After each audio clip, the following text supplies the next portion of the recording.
Ever noticed how you scroll past dozens of YouTube videos, even some that might actually be good? That's exactly what's happening to new creators, and it's not personal. Most people think YouTube decides which videos win, but that's only half the story. The real decision is made by the viewer. Every time your video appears on someone's screen, they ask one question: is this worth my time right now?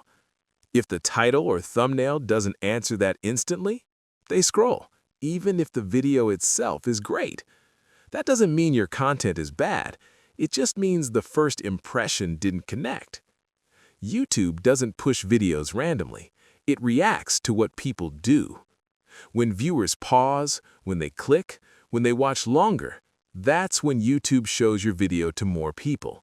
So growth doesn't start with tricks. It starts with understanding attention. If you're still learning how to earn that click, you're not behind. You're early. I'm learning this step by step too and sharing what actually matters. If you're building from zero, you're in the right place.